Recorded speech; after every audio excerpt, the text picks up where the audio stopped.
Jaya Radha Madhava Punya Vihari.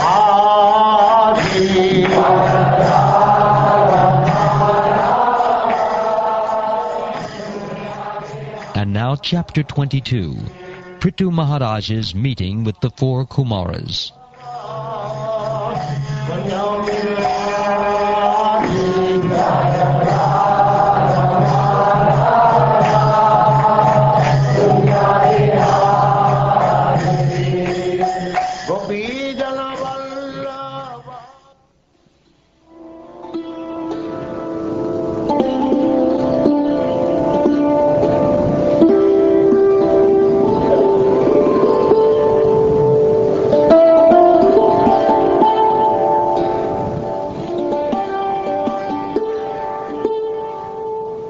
The great sage Maitreya said, "While the citizens were thus praying to the most powerful King Prthu, the four Kumaras, who were as bright as the sun, arrived on the spot.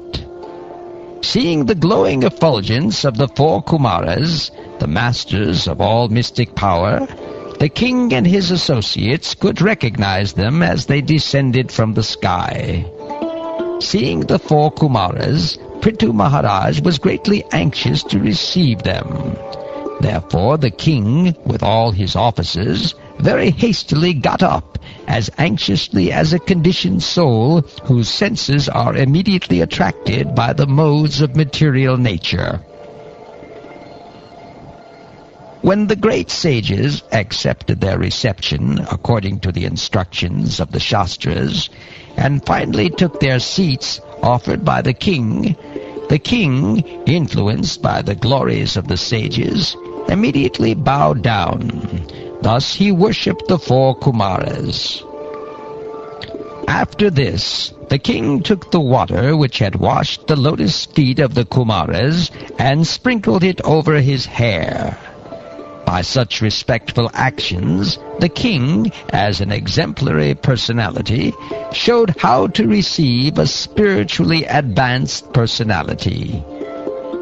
The four great sages were elder to Lord Shiva, and when they were seated on the golden throne, they appeared just like fire blazing on an altar. Maharaj Prthu, out of his great gentleness and respect for them, began to speak with great restraint as follows. My dear great sages, auspiciousness personified, it is very difficult for even the mystic yogis to see you. Indeed, you are very rarely seen. I do not know what kind of pious activity I performed for you to grace me by appearing before me without difficulty. Any person upon whom the Brahmins and Vaishnavas are pleased can achieve anything which is very rare to obtain in this world, as well as after death.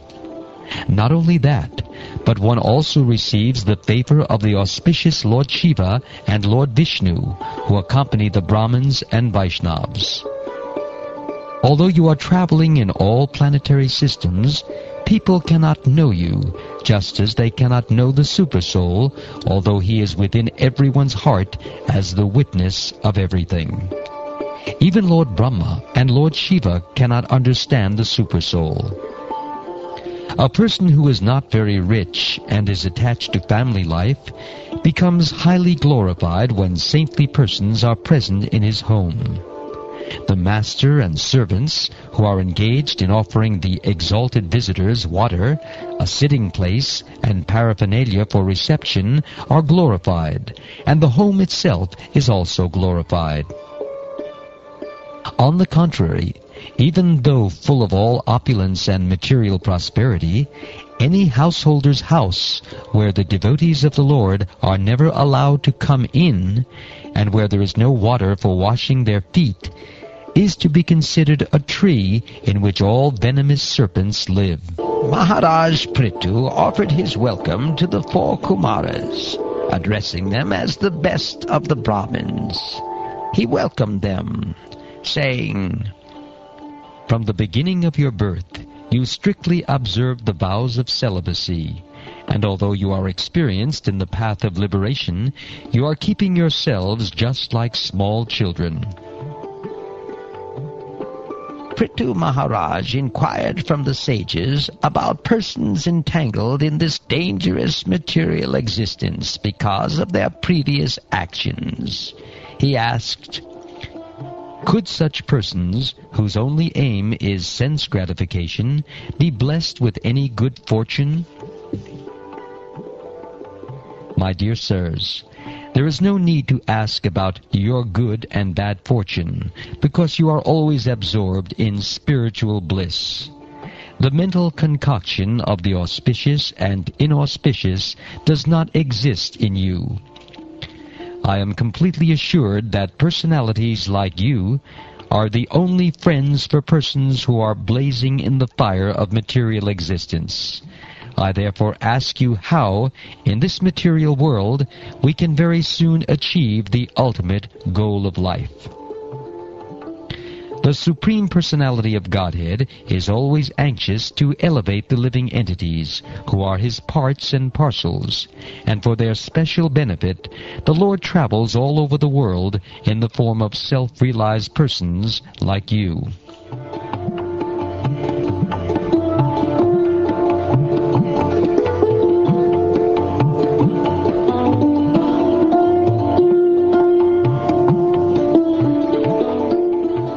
Thus Sanat Kumara, the best of the celibates, after hearing the speech of Prthu Maharaj, which was meaningful, appropriate, full of precise words and very sweet to hear, smiled with full satisfaction and began to speak as follows. My dear King Prthu, I am very nicely questioned by you. Such questions are beneficial for all living entities, especially because they are raised by you, who are always thinking of the good of others. Although you know everything, you ask such questions because that is the behavior of saintly persons. Such intelligence is befitting your position. When there is a congregation of devotees, their discussions, questions, and answers become conclusive to both the speaker and the audience. Thus such a meeting is beneficial for everyone's real happiness. My dear King, you already have an inclination to glorify the lotus feet of the Supreme Personality of Godhead. Such attachment is very difficult to achieve, but when one has attained such unflinching faith in the Lord, it automatically cleanses lusty desires from the core of the heart. It has been conclusively decided in the Scriptures, after due consideration, that the ultimate goal for the welfare of human society is detachment from the bodily concept of life, and increased and steadfast attachment for the Supreme Lord, who is transcendental, beyond the modes of material nature. Attachment for the Supreme can be increased by practicing devotional service, inquiring about the Supreme Personality of Godhead, applying Bhakti Yoga in life, worshipping the Yogeshvar, the Supreme Personality of Godhead, and by hearing and chanting about the glories of the Supreme Personality of Godhead.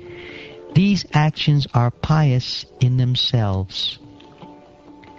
One has to make progress in spiritual life by not associating with persons who are simply interested in sense gratification and making money. Not only such persons, but one who associates with such persons should be avoided.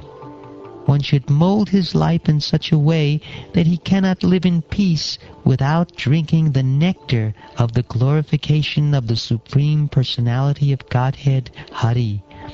One can be thus elevated by being disgusted with the taste for sense enjoyment.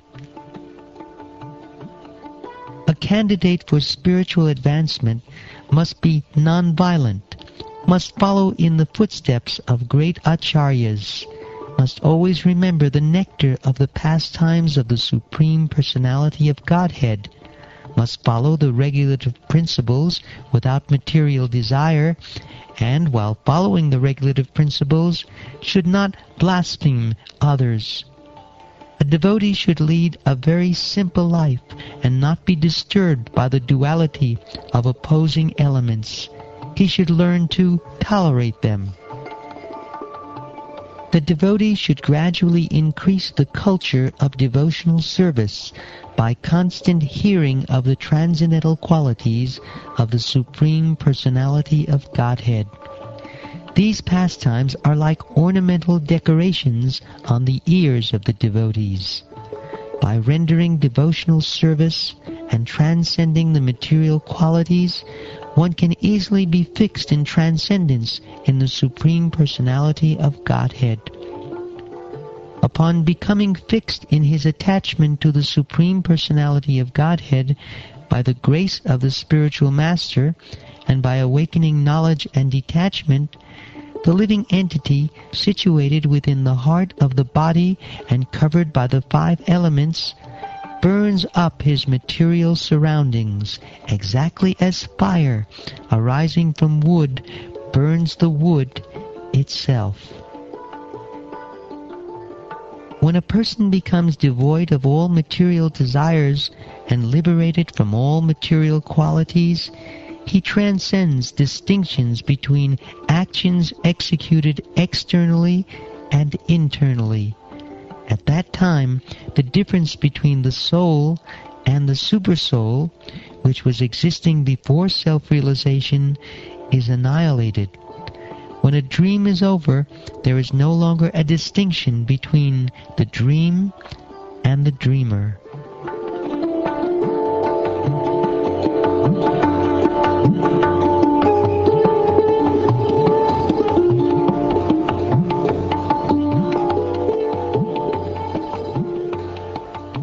When the soul exists for sense gratification, he creates different desires, and for that reason he becomes subjected to designations. But when one is in the transcendental position, he is no longer interested in anything except fulfilling the desires of the Lord. Only because of different causes does a person see a difference between himself and others, just as one sees the reflection of a body appearing differently manifested on water, on oil, or in a mirror. When one's mind and senses are attracted to sense objects for enjoyment, the mind becomes agitated. As a result of continually thinking of sense objects, one's real consciousness almost becomes lost, like the water in a lake that is gradually sucked up by the big grass straws on its bank. When one deviates from his original consciousness, he loses the capacity to remember his previous position or recognize his present one. When remembrance is lost, all knowledge acquired is based on a false foundation. When this occurs, learned scholars consider that the soul is lost. There is no stronger obstruction to one's self-interest than thinking other subject matters to be more pleasing than one's self-realization. For human society, constantly thinking of how to earn money and apply it for sense gratification brings about the destruction of everyone's interests. When one becomes devoid of knowledge and devotional service, he enters into species of life like those of trees and stones. Those who strongly desire to cross the ocean of nescience must not associate with the modes of ignorance, for hedonistic activities are the greatest obstructions to realization of religious principles, economic development, regulated sense gratification, and at last, liberation. Out of the 4 principles, namely religion, economic development, sense gratification, and liberation, liberation has to be taken very seriously. The other three are subject to destruction by the stringent law of nature, death. We accept as blessings different states of higher life, distinguishing them from lower states of life. But we should know that such distinctions exist only in relation to the interchange of the modes of material nature. Actually, these states of life have no permanent existence, for all of them will be destroyed by the Supreme Controller.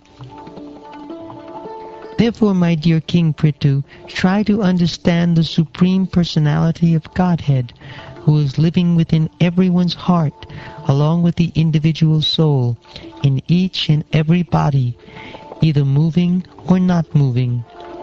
The individual souls are fully covered by the gross material body and subtle body made of the life air and intelligence. The Supreme Personality of Godhead manifests himself as one with the cause and effect within this body. But one who has transcended the illusory energy by deliberate consideration, which clears the misconception of a snake for a rope, can understand that the Paramatma is eternally transcendental to the material creation and situated in pure internal energy. Thus the Lord is transcendental to all material contamination. Unto him only must one surrender. The devotees who are always engaged in the service of the toes of the lotus feet of the Lord can very easily overcome hard-knotted desires for fruitive activities. Because this is very difficult, the non-devotees, the jnanis and yogis, although trying to stop the waves of sense gratification, cannot do so. Therefore you are advised to engage in the devotional service of Krishna, the son of Vasudeva. The ocean of nescience is very difficult to cross because it is infested with many dangerous sharks. Although those who are non-devotees undergo severe austerities and penances to cross that ocean, we recommend that you simply take shelter of the lotus feet of the Lord, which are like boats for crossing the ocean. Although the ocean is difficult to cross, by taking shelter of his lotus feet, you will overcome all dangers.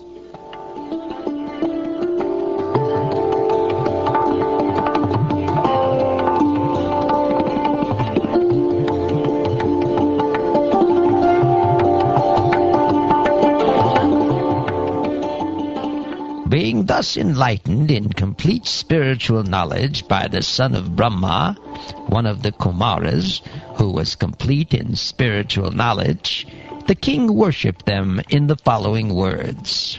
He said, O Brahman, O powerful one, formerly Lord Vishnu showed me his causeless mercy, indicating that you would come to my house, and to confirm that blessing you have all come.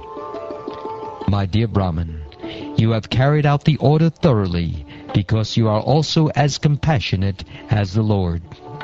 It is my duty, therefore, to offer you something, but all I possess are but remnants of food taken by great saintly persons.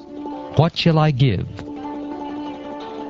Therefore, my dear Brahmins, my life, wife, children, home, furniture, and household paraphernalia, my kingdom, strength, land, and especially my treasury are all offered unto you. Since only a person who is completely educated according to the principles of Vedic knowledge deserves to be commander-in-chief, ruler of the state, the first to chastise, and the proprietor of the whole planet, Prthu Maharaj offered everything to the Kumaras. He said, The Kshatriyas, Vaishyas, and Shudras eat their food by virtue of the Brahmins' mercy. It is the Brahmins who enjoy their own property, clothe themselves with their own property, and give charity with their own property. How can such persons, who have rendered unlimited service by explaining the path of self-realization in relation to the Supreme Personality of Godhead, and whose explanations are given for our enlightenment with complete conviction and Vedic evidence, be repaid except by folded palms containing water for their satisfaction? Such great personalities can be satisfied only by their own activities, which are distributed amongst human society out of their unlimited mercy.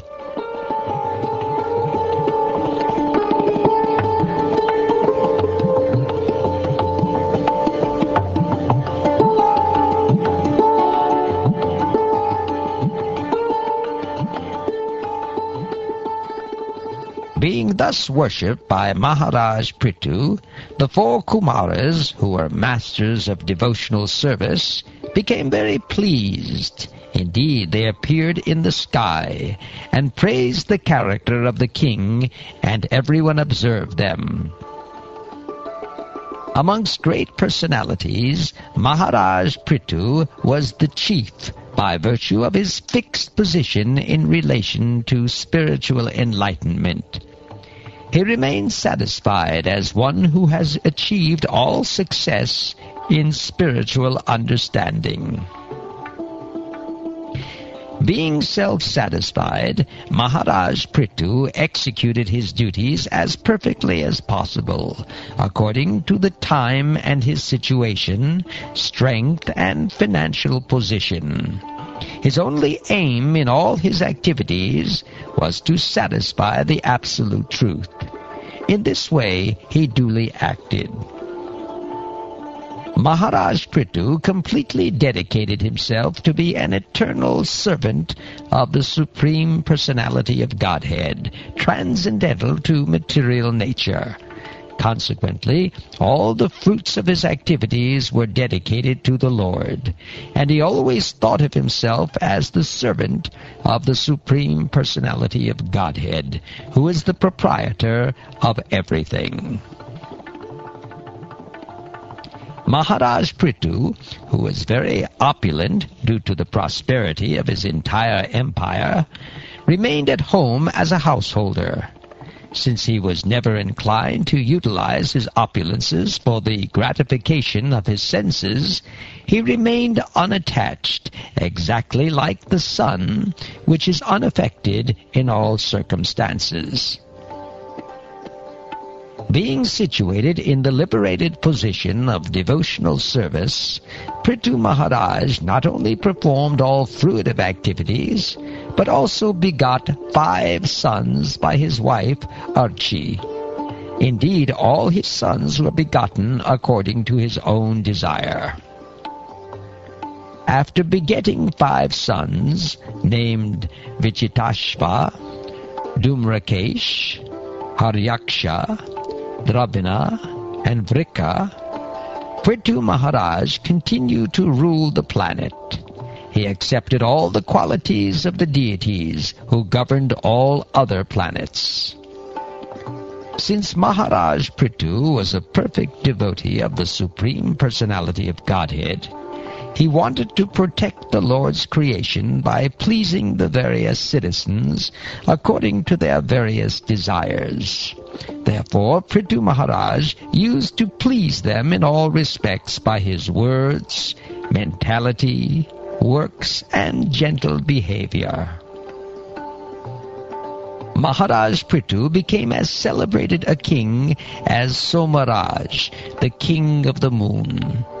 He was also powerful and exacting, just like the sun god, who distributes heat and light, and at the same time exacts all planetary waters.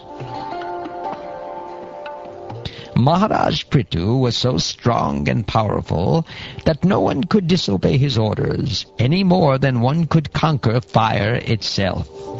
He was so strong that he was compared to Indra, the king of heaven, whose power is insuperable.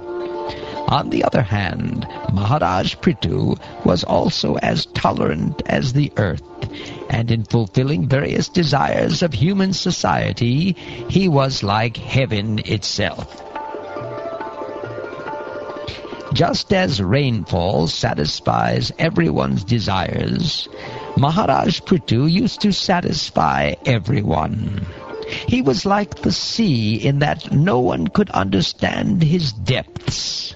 And he was like Meru, the king of hills, in the fixity of his purpose. Maharaj Prithu's intelligence and education were exactly like that of Yamaraj, the superintendent of death.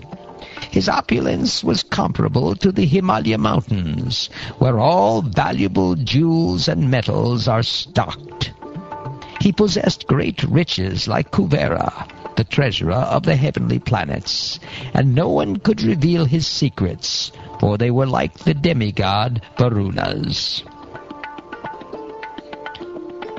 In his bodily strength, and in the strength of his senses, Maharaj Prthu was as strong as the wind, which can go anywhere and everywhere.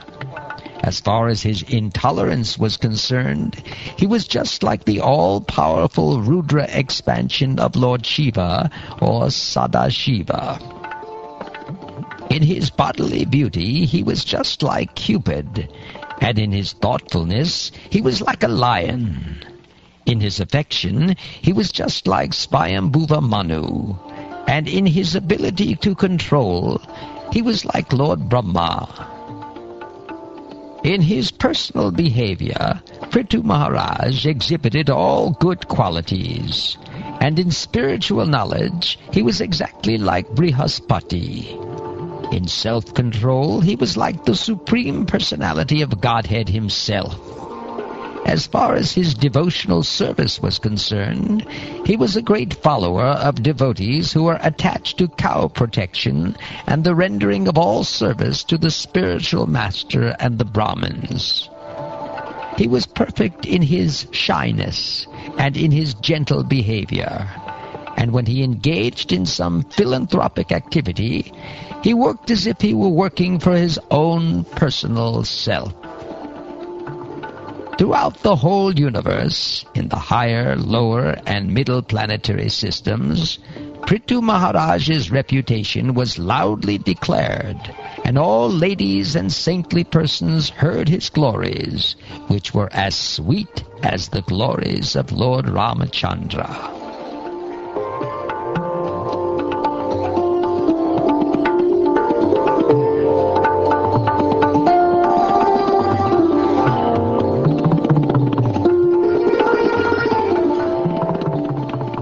Thus ends the 22nd chapter of the 4th canto of the Srimad Bhagavatam, entitled Prthu Maharaj's Meeting with the 4 Kumaras.